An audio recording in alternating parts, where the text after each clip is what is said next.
Hey guys, how y'all going? I want to share a story with you guys today of the scariest bar fight I've ever had. Now, this bar fight is easily one of the most frightening things that have ever happened probably in my life to this day. Now, bear with me. This story is, hopefully it doesn't go for too long, but I just want you guys to sort of see and experience or get to, maybe even laugh if you think it's funny, but this experience, it's definitely something that I like sharing with people. So I thought I'll share with you guys. So at the end of 2012, I've graduated high school and I was getting ready to go to schoolies. For you who don't know what schoolies is basically a place where Australian kids go to party for the whole week to celebrate finally graduating high school. So it was around that time, and for me, I don't drink by choice, so I never really found alcohol that interesting. So I always said, even if school is coming around, I wasn't gonna go. So when it came to this time, my mom actually decided to send us to Africa and to send my sister and I to Africa to go and meet our grandparents, get to know them, and sort of build a relationship with them. Now that for me that was a great idea because I haven't been to Africa since I came to Australia. So because I came to Australia in 2004 and it's 2012 now, I'm actually going to go back. So this has been a while. And I was excited, especially to go to South Sudan because I never actually seen South Sudan with my own eyes, because when I was young, due to the civil war, we got moved straight away. Well, I got moved when I was a baby straight away to Kenya. So, and living in the Kakuma refugee camp, which you've probably heard about before. But, so from there, we did the whole trip. We land there, and it's around Christmas time now. In Juba, and I'm already there. So Juba is the capital of South Sudan, and it's a pretty nice place. Like I'm gonna say, it looks nice. Well, it's pretty green, but in terms of if you're comparing it to any Western world place, it's not that good. But in terms of green grass and stuff, yeah, it looks pretty good. So we get there, and I'm thinking we're gonna be sent to like a city sort of setting, but we got sent to the village because apparently that's where the experience is.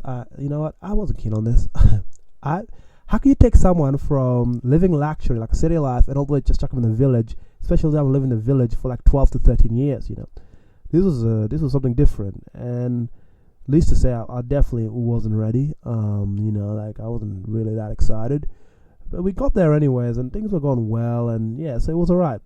So Christmas time comes around, and my uncle has this bar that he throws parties at, and so he gets to throw a party around Christmas time, and from there he invites all these people from all over the place. All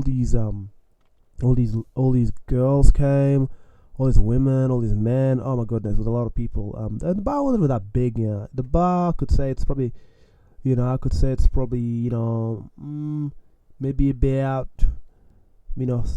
6 meters, six meters by 3. So it was more like a cinema sort of room, like a mini cinema. So like it wasn't that big. And at the front of the bar there was a TV that people were watching, and on that they're just playing the same movie over and over again, so it was really nothing that interesting. So I've watched most of the movies on there that I play, well, the 2 movies they play, I already watched them about 8 times by this time because there's nothing else to do because there's no internet access. To use internet you have to go across town all the way to the middle of some random place like internet cafe or something like that, and then pay to use it. So it was a pretty weird place, especially for me because I came from a place where internet's in the house, so I could use it every day, but now I can't. And same as charging your phone, you couldn't charge your phone because it's a village, man. They don't have no power system. They have generators that turn in the evening to charge your phone. But if your phone dies during the day, that's the end of that story, mate. You're going to be bored. So we're in the bar, just chilling, having good vibes, everyone's enjoying themselves. And at the beginning of the evening, actually, this girl comes up to me and sort of, she shows an interest. Now, anyone who knows me, I'm at that age that I wasn't interested in girls, man. I just want to get education done and make money, man. Girls are trouble, man. I don't want this. But she insisted, man. She wants to definitely hang out with me, and I was like, nah, man, I'm good. Leave me alone. I'm just having a good time. Let me have a good time in peace. So anyway, she left for a bit, and then she, had a little bit of alcohol and stuff. But At this time, everyone's having a good time at the bar. Everyone's having a great time. People are drinking. People are having fun. The place is lit, as you would say, as young people say these days. It's lit. The place is vibing. Things are going really well, And then there's this my uncle's wife's brother. He happens to be here. He was there too. So he's a pretty young guy. I would say pretty 20, 22, something like that. The guy is, he has a mouth, so he can say pretty horrible things. But he's definitely one of those people you don't want to get in problems with, because he can become very, he's the type that can become very agitated very easily, So in this moment, he goes to the dance floor. Music's playing real good. He's dancing, and this girl, this random woman, I don't remember, but people saying it was a woman. She comes in and comes to the bar. So she starts dancing with this guy. They're dancing. Everything's good. There's no problem. Everyone's having a good time. The vibe's kicking. Music's good. We're loving it. Everything's going real good. And then, out of nowhere, everything stops. It's like the music's still playing, but everyone stopped moving around. Everyone just sort of paused, and I'm like, "What's going on here?" And then from there, this my uncle's wife's brother starts getting really angry. He's really agitated, like really mad right now, and he starts yelling at everyone, like, "Who slapped me? Which one of you slapped me? Now bring yourself out here. I want to know who slapped me."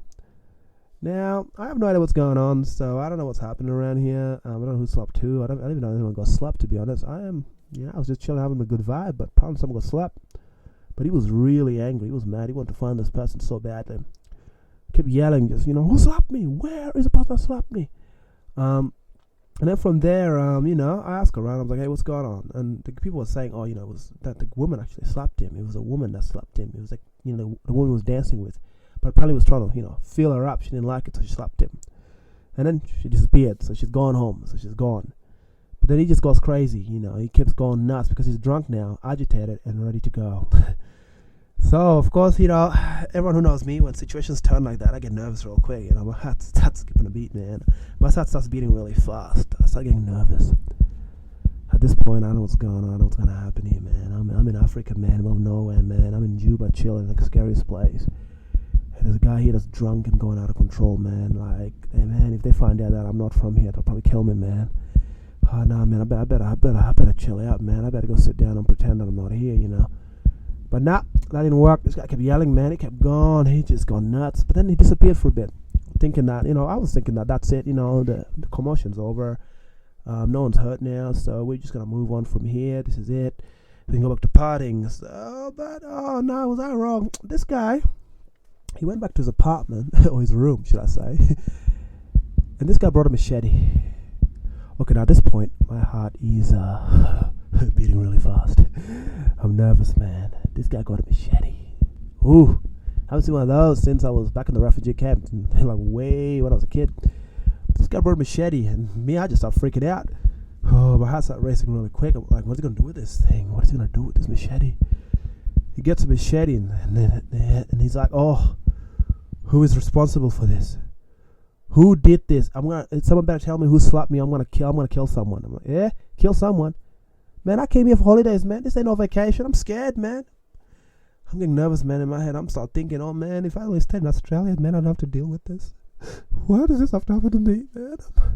Oh, why does this always happen to me? Whenever I'm around, the scary stuff happens. Oh, I got real nervous, man. I started panicking, But of course, I couldn't show that on the outside, because then he'll go for me, huh? So I had to hide it real well. So I was hiding it really well. And then from there, one of the guys that I met there, he was a good friend of mine. And we became good friends, because we could connect with a lot of situations. Like, because he used to be a teacher and stuff, and we used to talk about talking English. It was nice. He was drunk too. He was looking around for his thong that apparently was on the ground somewhere. He's drunk, blind drunk. Like, he couldn't say it's gone. He was just looking for his thong. He was looking for his thong. He goes close to the guy with the machete. He gets close to the guy with the guy swings at him and misses. Luckily, the guy jumps. My friend jumps out of the way. But he swings again. So now, the situation, I would think, the situation could try to end here. But no, of course not. The situation doesn't end here. This thing has to be dragged out this has to go next level. Because, when I'm around, things have to just keep escalating. I don't know why. But I wish we de-escalated a little bit. But no, it just went higher. So now my friend's really pissed because someone's trying to cut him with a machete. And he knew that guy. So he gets real mad. He gets fired up, So he's like, you know what? Fine, this guy wants to kill me. Today's the day. So then my friend disappears and he goes to his house. Now, in this moment, we all started thinking, okay, he's going to his house. What is he going to get? He said he was going to kill someone. We know that he's in the military. We know that he's... Oh, no. And that's when we realized he went to get a gun.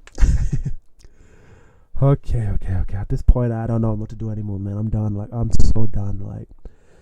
I'm done, man. I'm scared now. I'm probably going to die today. This is it, man. Came to Africa to die, man. So much for a holiday, mate. This is a sick holiday. I don't want to do this anymore. I'm done. I want to go home.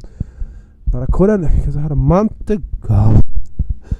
I don't want to do this. I'm scared, man. Please, God, save me. I don't want to be here. I want to go back to Australia. But no, couldn't go. Ticket was available until January. So, yeah, so my friend comes back.